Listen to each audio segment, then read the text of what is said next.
오늘 전인적인 자녀의 축복을 받자라는 제목으로 함께 말씀을 나누고자 합니다. 사람은 몸이 있을 뿐만 아니라 마음도 있고 우리의 영도 있기 때문에 영혼육이 다 복을 받아야 온전한 사람으로 잘 살아갈 수 있습니다. 그래서 우리 한 사람 한 사람이 다 전인적인 그런 축복을 받을 뿐만 아니라 특별히 자라나는 자녀는 빠짐없는 그런 영양분을 공급받고 마음의 하나님의 은총과 축복을 받고 성령의 기름 부음과 인도하심으로 전인적인 축복의 자녀가 되어야 될 줄로 믿습니다. 이 전인적인 축복을 받아 누리기 위해서 첫 번째, 몸이 자라는 복을 받아야 됩니다. 아이는 키가 자라며 강하여져야 됩니다. 그래야지 아이가 성장하지 않으면 얼마나 그런 걱정이 있겠습니까? 정상적으로 성장하고 발전하는 복된 자녀가 되시기를 바랍니다. 그리고 자녀가 성장하면서 항상 그 자녀에게 몸의 양식뿐만 아니라 건강하고 튼튼하게 살아갈 수 있는 지혜와 능력을 부모님이 공급해 줘야 됩니다. 인간은 부모님과 함께 살아가는 시간이 깁니다. 초식동물은 그야말로 사바나 정글에서 동물의 왕국을 보면 그 짐승이 새끼를 낳으면 몇 분 안 돼서 곧바로 뛰어나가고 그야말로 무리 속에서 어울려서 살아갑니다.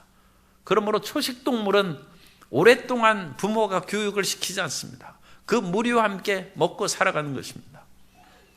그러나 강한 짐승일수록 새끼를 그 부모가 오랫동안 돌봅니다. 그것은 강한 짐승일수록 다른 짐승들을 다스리고 그것을 식량으로 삼을 수 있는 노하우를 전수해 줘야 되는 것이죠.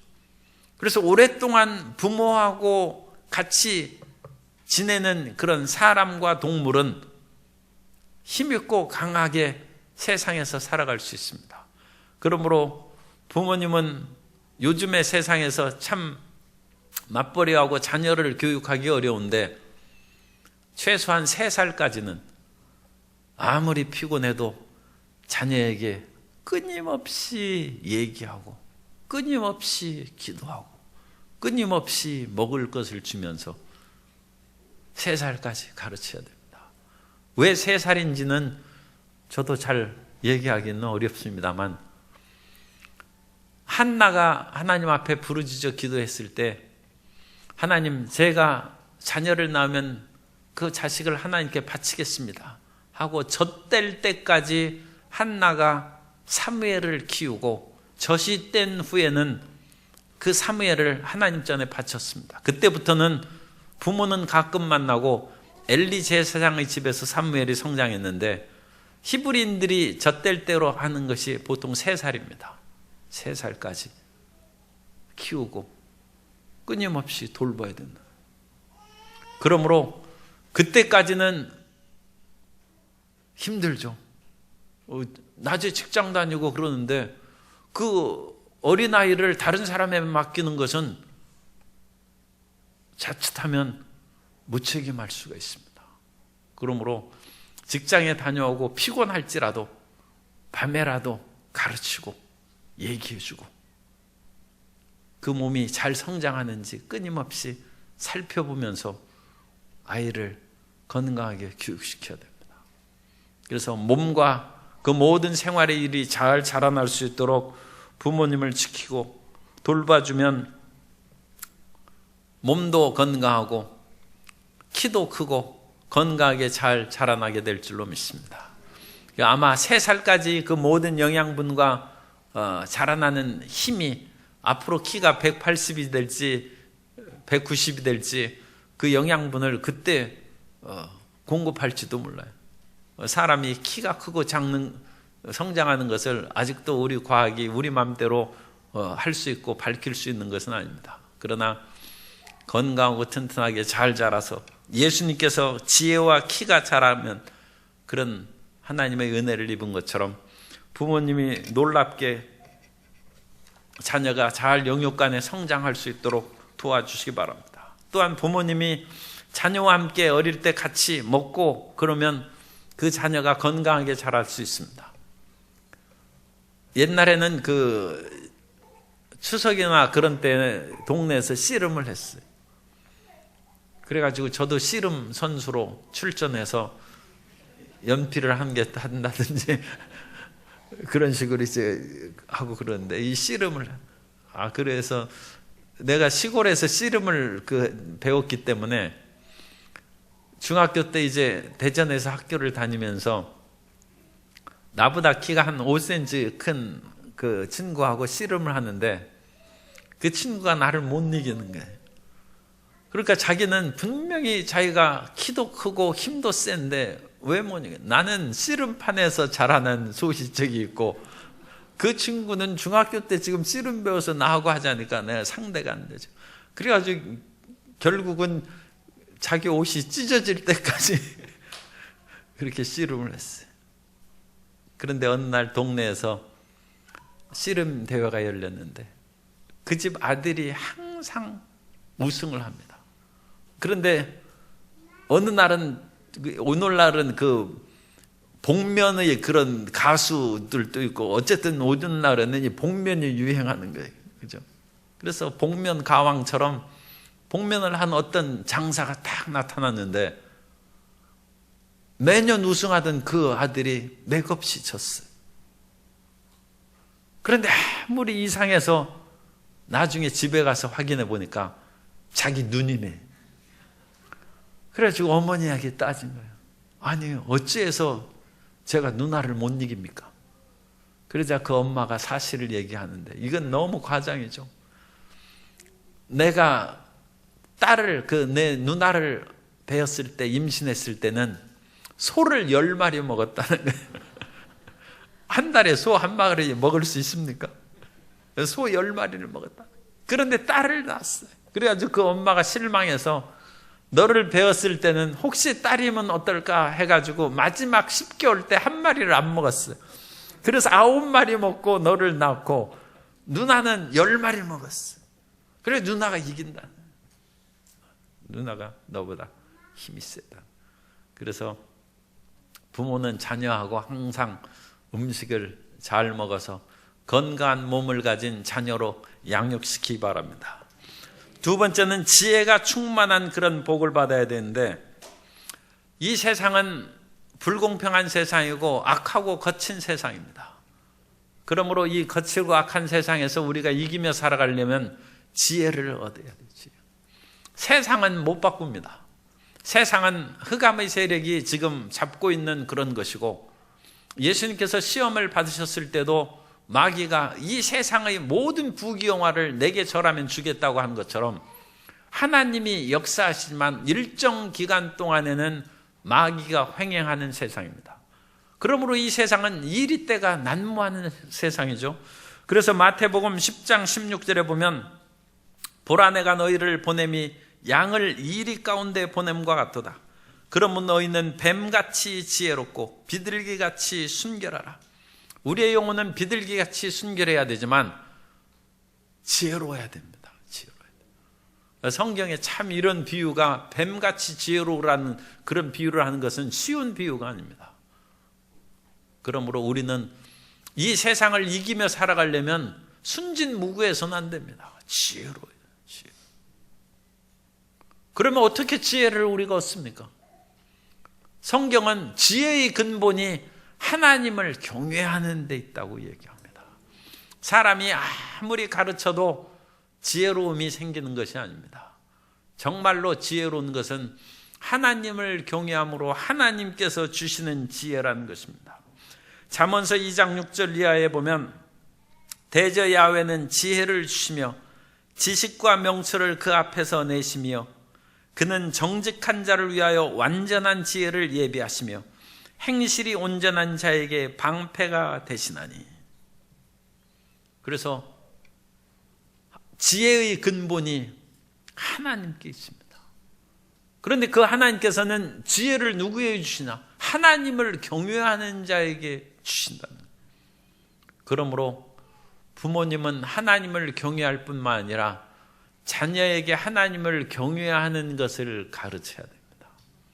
그래서 자녀가 하나님을 경외하면 하나님이 지혜를 주신.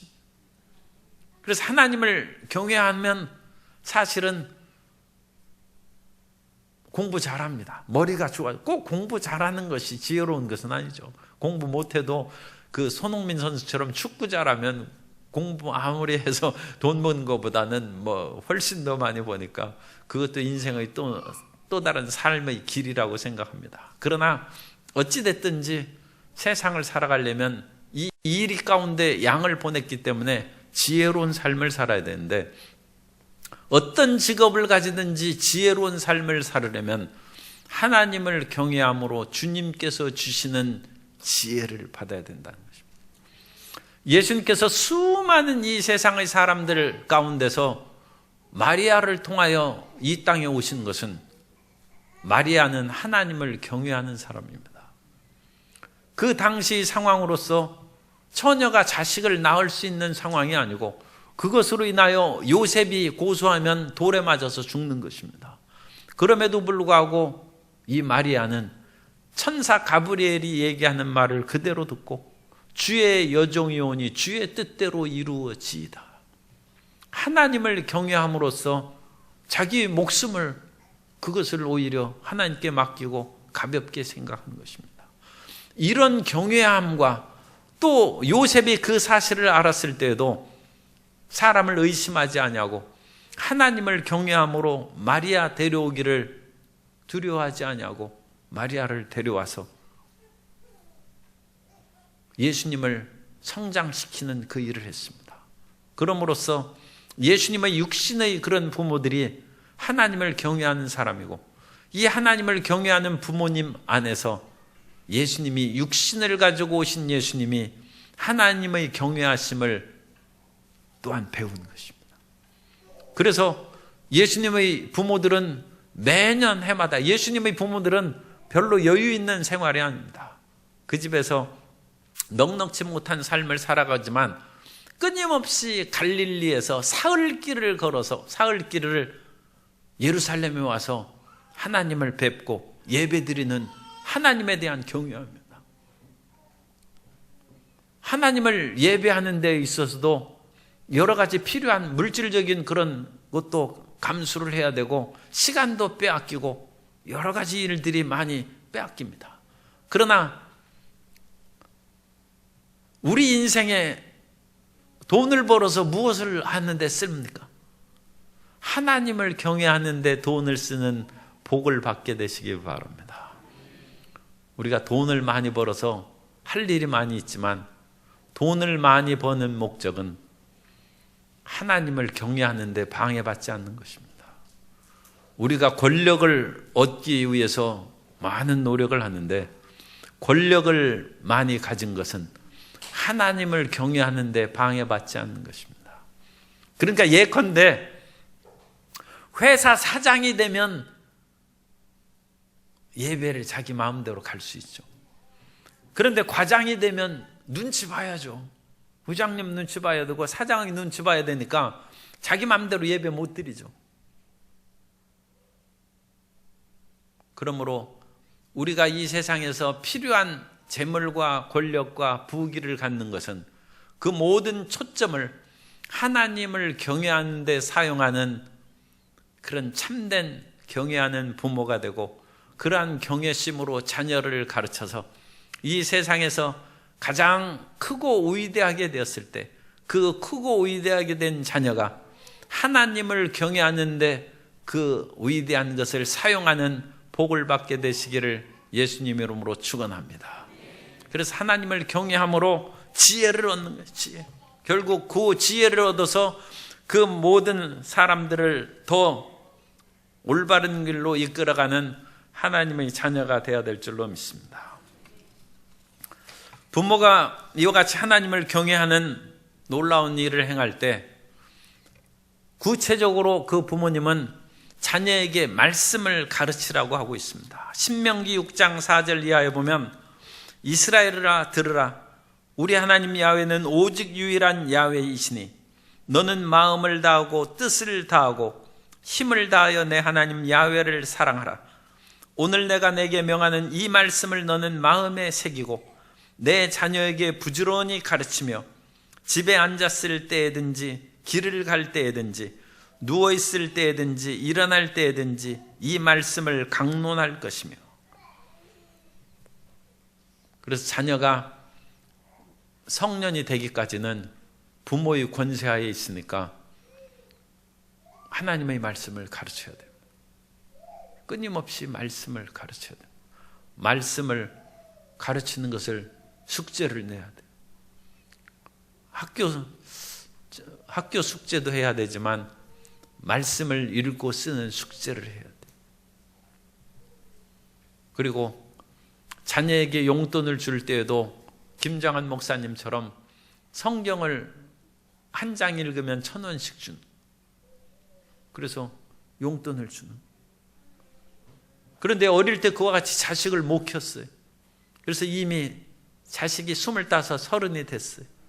사업자금 빌리러 올 때 성경을 처음부터 창세기부터 요한계시록까지 써오면 준다고 성경을 쓰게 해요. 돈 받기 원하면 써오라는 거죠. 그리고 자기 필적 감정을 물론 해야죠. 아니 어디 가서 사업을 1,000만 원 사업자금을 받고 1억 사업자금을 받겠습니까? 창세기 써오라는 거예요. 마태복음 써오라는 거예요. 그러면 1,000만 원 주고 500만 원 주는 거예요. 이제 더 이상 자기 관할에서 벗어났으니까 자식이 물질을 통해서 늦었을지라도 그것을 가르침으로써 말씀이 그 속에 들어가서 하나님의 경외함을 깨닫고, 하나님을 경외함을 깨달음으로써 성령의 지혜가 임하면 그때는 부모가 더 이상 가르칠 필요 없습니다. 그 다음부터는 성령님께서 하십니다. 부모는 그때까지는 이끌어줘야죠. 그때까지는 그 책임이 있는 것입니다. 그래서 이 일이 때 가운데 양을 보내서 살게 하는데 세상의 지혜와 지식으로 성공 못합니다. 세상의 지혜와 지식은 잠시 반짝하는 대학 입학이나 취직은 할지 몰라도 그것으로 이 험난한 세상 어떻게 이기면 살아갑니까? 성령의 지혜를 받아야 되는데 그건 하나님이 주신 것입니다. 그래서 하나님을 경외하는 것으로 어릴 때 본을 보이고 말씀을 끊임없이 읽고 묵상시킴으로 하나님을 경외하는 도를 깨달으면 지혜로운 자녀가 되어서 이 땅에서 승리하는 자녀가 될 줄로 믿습니다. 세 번째로 하나님과 52절에 보면 예수님은 지혜와 키가 자라가며, 그래서 지혜도 있고 몸도 자라고 두 가지가 됐고 하나님과 사람에게 더욱 사랑스러워 가시더라. 하나님의 사랑을 받은 사람이 되고 사람들에게도 사랑을 받고 살아가는, 그러니까 그 하나님과 사람에게 사랑스러운 삶이 되는 사람은 항상 그 위에 은혜가 임한 사람. 주는 것 없이 믿다는 그런 것은 참 있어서는 안 되지만, 주는 것 없이 미운 사람이 있고 그야말로 그냥 주고 싶은 사람이 있어요. 은혜가 있는 사람. 그러니까 사람이 아들, 딸을 키울 때 그런 자녀를 키워야죠. 그냥 사람들이 돕고 싶은 거예요. 돕고 싶은. 사람들이 잘해주고 싶은 거예요. 그런데 처음 본 사람도 별로 해주고 싶지 않아. 그거 참 인생의 비극 아닙니까? 그러면 하나님과 사람에게 사랑스러워가는 사람은 은혜가 그 위에 임하는 것이죠. 하나님의 도우심이 그 위에 임하는 것입니다. 하나님께서 돕는 사람이 되어야 됩니다.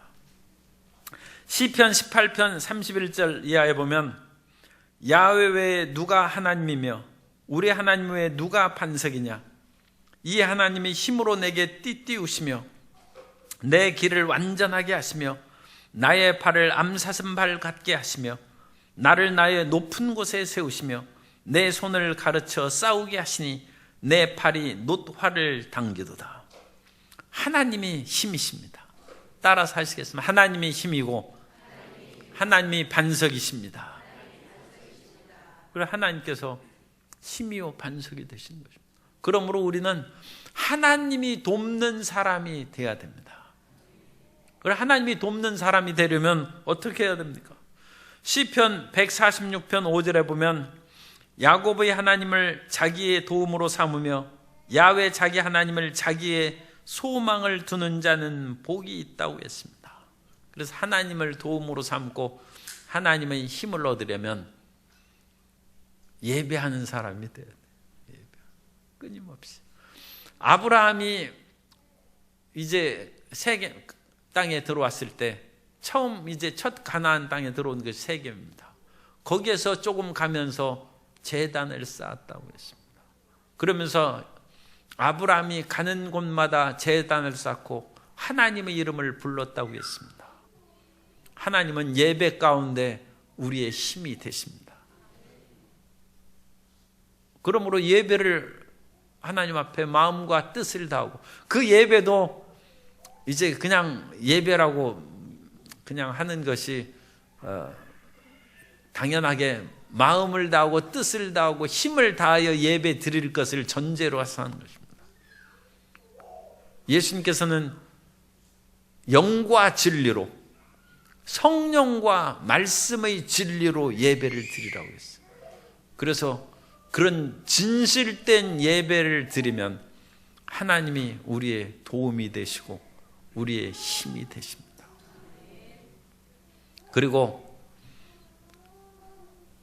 어떤 분은 이 순복음교회에서 너무 부르짖어 큰 소리로 기도하고 찬송도 너무 크게 하고 손바닥 치고 그러니까 시끄러워서 못 다니겠다고 그러는데, 우리는 시끄럽게 하나님을 찬양하지 않습니다. 하나님이 뭐 귀가 어두우시기에 우리가 목청껏 부르짖습니까? 우리는 그렇게 해서 큰 소리로 하는 것이 아니라 우리의 마음을 쏟아놓는 것입니다. 우리의 온 마음을 쏟아놓아서 기도하는 것이고, 목소리 아꼈다가 어디 쓰려고 그럽니까? 하나님을 찬양할 때 목소리를 다 하는 거예요. 자동차 부딪혀서 싸울 때 목소리 큰 소리를 하는 게 아니라 하나님을 찬양할 때 온 힘을 다하여 찬양하는 거예요. 저 북쪽 어떤 나라는 그야말로 그 소리 지르고 그러는데 온 힘을 다하여 소리를 지르더라고요. 박수를 치는데도 그야말로 열렬하게 하는. 정말 하나님께 그렇게 해야 됩니다. 헛된 데 그러는 것은 참 무익한 것이죠. 어리석은 것입니다.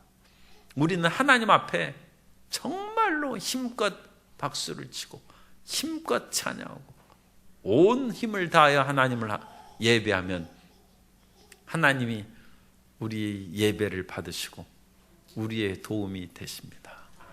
그 경외함을 가르치면 부모의 책임은 끝나는 것이고 하나님이 양육하시는 것이고 하나님께서 이끌어 주신 것입니다. 그 길을 하나님께 의탁하는 오늘 헌화 예배를 드리는 것입니다. 그러므로 이 헌화식을 통해서 하나님의 그 어떤 신비한 힘이 나타날 것이다, 그렇게 생각하지 말고 이제 온 마음과 정성을 다하여 하나님께 맡기오니 주님께서 인도하시고 지켜주옵소서 하는 간절한 기도로 헌화식을 참여하게 되시기를 바랍니다.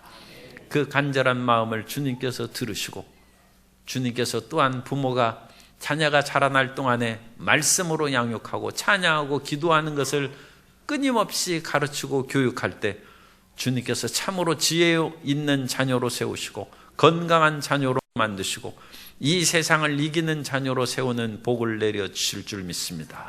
그 놀라운 축복을 받아 누리는 오늘 이 시간 되시기를 예수님의 이름으로 축원합니다.